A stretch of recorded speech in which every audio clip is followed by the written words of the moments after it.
কখন যে কি ঘটে যায়। হ্যাঁ, স্টেশন মাস্টার বললেন 8 ঘন্টা লেটে রান করছে গাড়ি। এই একটা অস্বস্তি রে মা। জানিস, আমি ভেবেছিলাম তোদেরকে গাড়িতে তুলে দিয়ে এখান থেকে খুব তাড়াতাড়ি করে বাড়িতে চলে যাব।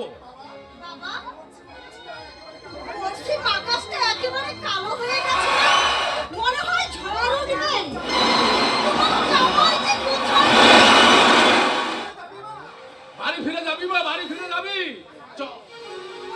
হ্যাঁ চল, কাল না হয় তোদেরকে আমি গাড়িতে তুলে দিয়ে বাড়ি ফিরে যাব। একদিন পরে গেলে তেমন ক্ষতি হবে না। ভুল করছিস রে মা, তুই ভুল করছিস। এর আগে তুই যা দেখেছিস সেই পরিস্থিতি আর এখন নেই। অনেক পরিবর্তন হয়েছে, আর এই পরিবর্তন হওয়ার কারণই হচ্ছে মানুষের লোভ। আকাশের অবস্থা দেখে মনে হচ্ছে ভীষণ ঝড় উঠবে। কি করবে? বাড়ি ফিরে যাবে? কি আশ্চর্য! তোমাকে সকালে কাজে জয়েন করতে হবে না? হ্যাঁ, কাল সকাল 8টায় জয়েন করতে হবে। আজ পর্যন্ত ছুটি শেষ দিন। ভাবছি ওই ছোট্ট বাবলু গেল কোথায়?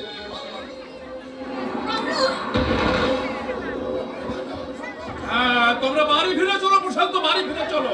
একদিন অফিসে না গেলে এমন কিছু ক্ষতি হবে না। মেঘের গর্জন শুনে আমার কিন্তু ভীষণ ভয় করছে। কিন্তু বাড়ি যাবো কেমন করে? বৃষ্টিটা শুরু হয়ে গেল। চলো ওই টিনের চালার কাছে যাই।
সম্মানিত শিক্ষক, আপনারা দেখছেন পদ্মা নাট্য গোষ্ঠীর আজকের ঘোষিত যাত্রাপালা বধূ বলিদান। এতক্ষণ ধরে আপনারা যে দৃশ্যটি উপভোগ করলেন সেটি ছিল আজকের মূল নাটকের সূচনা পর্ব। সম্মানিত সুধী, আপনারা জানেন আমাদের দেশে দক্ষিণাঞ্চলে প্রতি বছর প্রাকৃতিক দুর্যোগে লণ্ডভণ্ড হয়ে যায় অনেক সাজানো গোছানো সংসার।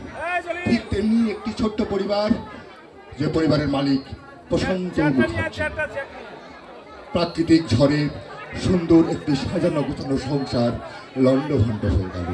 ছিটকে পড়ে গেল একদিকে প্রশান্ত মুখার্জি, আরেকদিকে স্ত্রী মমতা, তার বাবা, তার সন্তান। কে কোথায় আছে কেউ জানে না।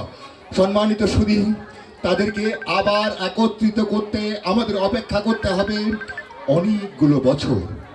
আসুন আমরা অপেক্ষা করি তাদের মিলনের দৃশ্য দেখবার জন্য। সম্মানিত সুধী, ফিরে যাচ্ছি আজকের ঘোষিত বধূ বলিদান যাত্রাপালার 22 বছর পর। 22 বছর পরের ঘটনা।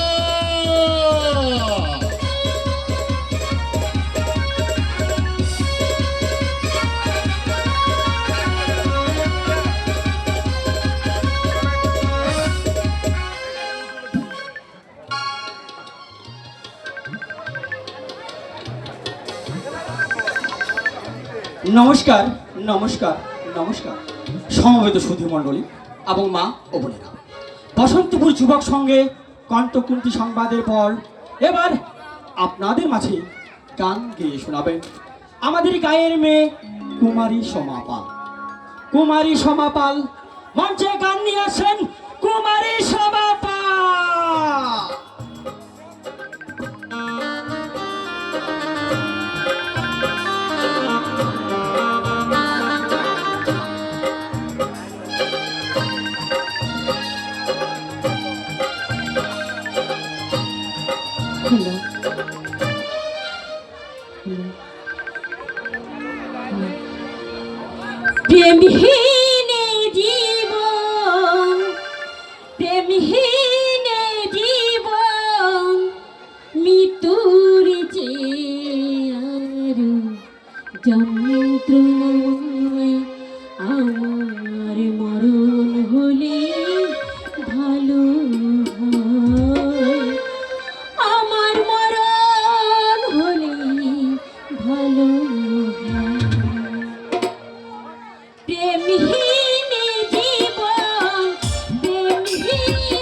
শ্রাবণীর বাড়ি ধারা ঝরে গো যেমন ঝরালে আমার দুটি নয়নতে মন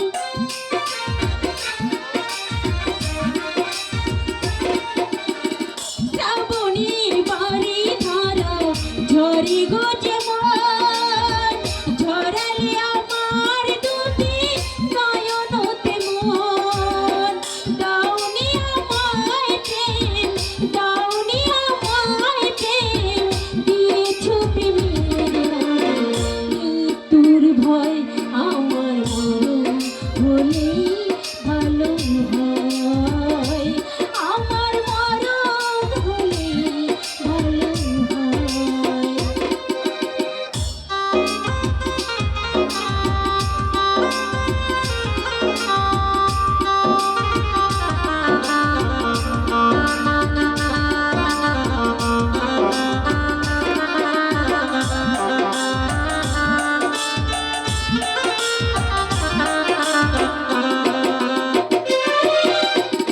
ভাগনির খেলা তুমি খেলেছো যেমন অরস্রোতা নদীর তীর ভাঙে গোতে মন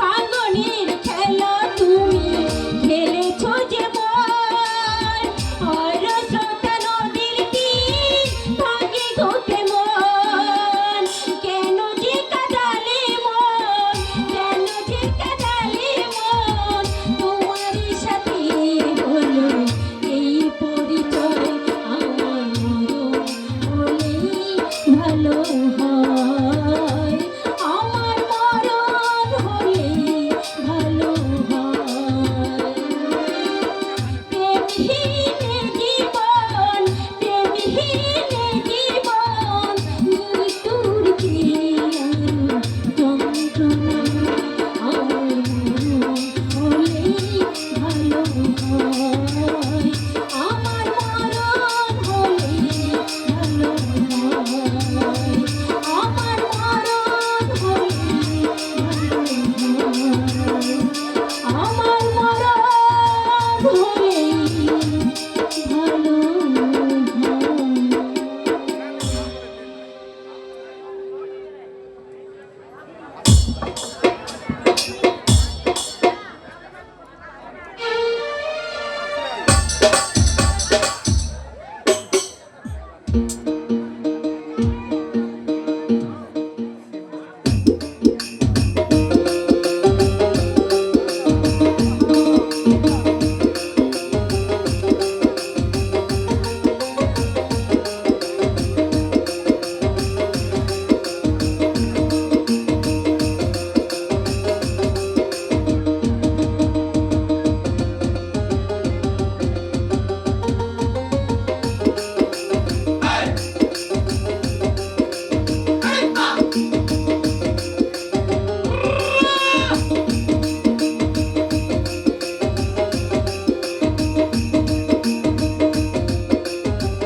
কি বলবে বলো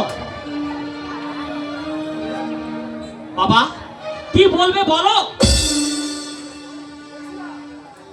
বলছিলাম যে পোলাটা অর্জুনের ভাগ করলো হে তো আমাকে বসন্ত ঘুরে কোথায় বাড়ি ওর? হ্যাঁ, পার্থ মুখার্জি, শহরের ছেলে। আমরা একসঙ্গে স্কুল ফাইনাল পরীক্ষা করেছি। ওর বাবার নাম প্রশান্ত মুখার্জি, একজন নামটা ধনী, নিজেদেরই ফ্যাক্টরি আছে। পার্থ এমএ পড়ছে বিভিন্ন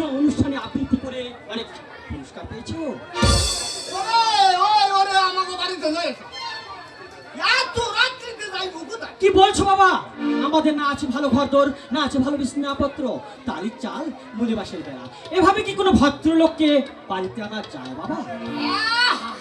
আরে বাবা, আজ না হয় আমাকে কিছু না। কিন্তু এক সময় আমরা সমস্ত বাংলার অধিকারী ছিলাম। আমরা হইলাম পাল বংশের শ্রেষ্ঠ রাজা সম্রাট ধর্মপালের বংশধর। রাজা দ্বিতীয় মহিপালা ছিল।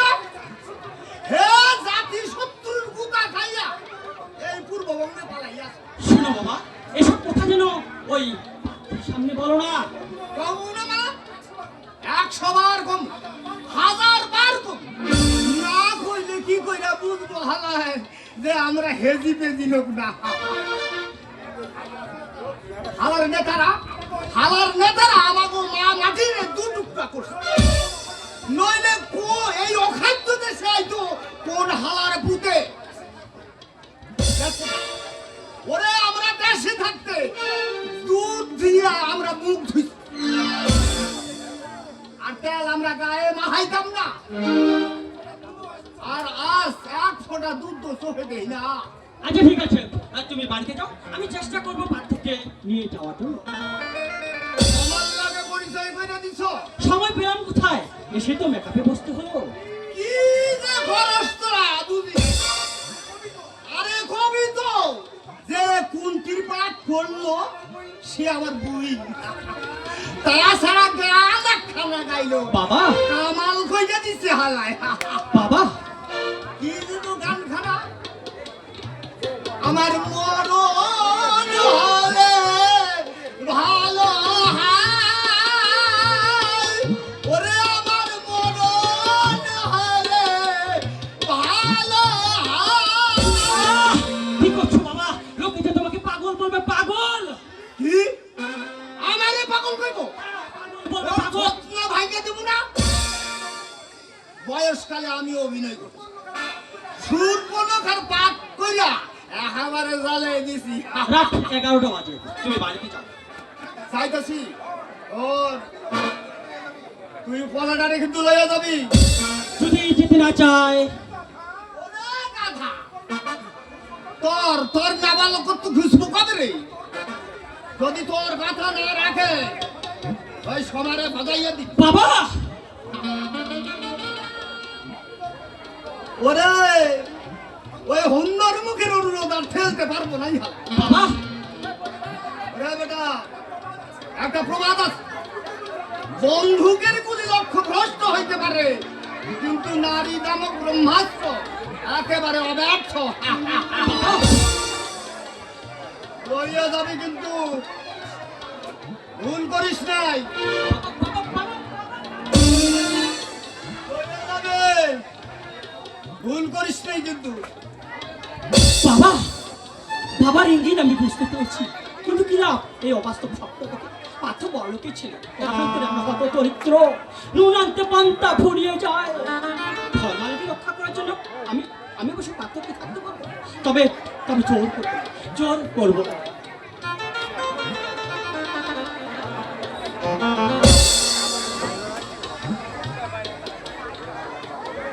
আপনি অসীমের বোন, এ কথা কিন্তু অসীম একবারও আমাকে বলেনি। ও যখন আমাকে গিয়ে অনুরোধ করলো কর্ণকুন্তী সংবাদে কর্ণের ভূমিকায় অভিনয় করার জন্য, আমি তখনই জিজ্ঞাসা করেছিলাম কুন্তী কে করবে। সে কি বললে দাদা? বললে আমাদের গ্রামের একটি মেয়ে।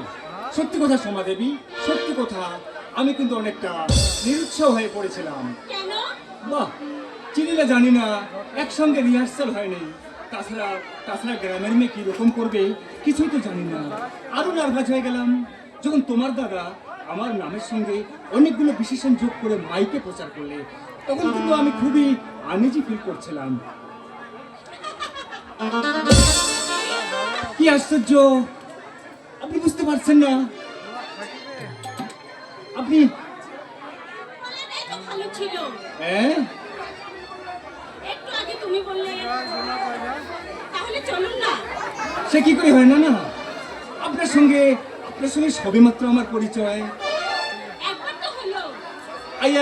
I am so sorry Somadevi, apology চাইছি।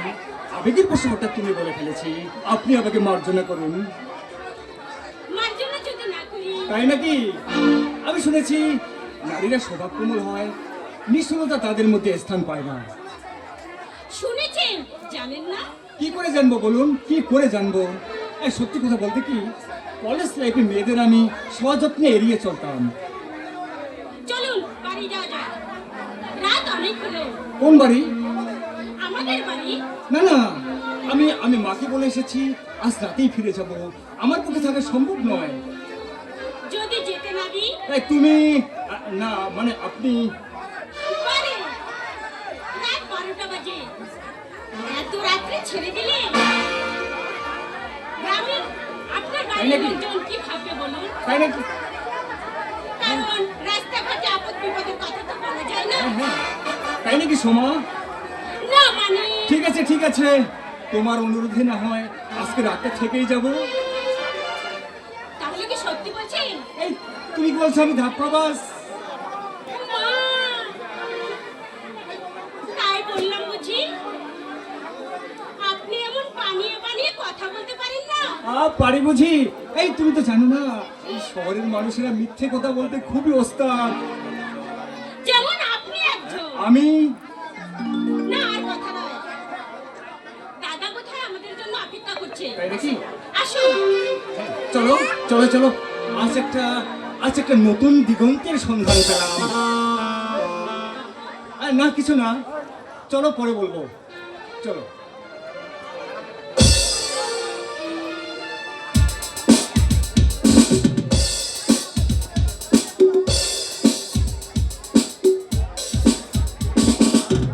স্টপ।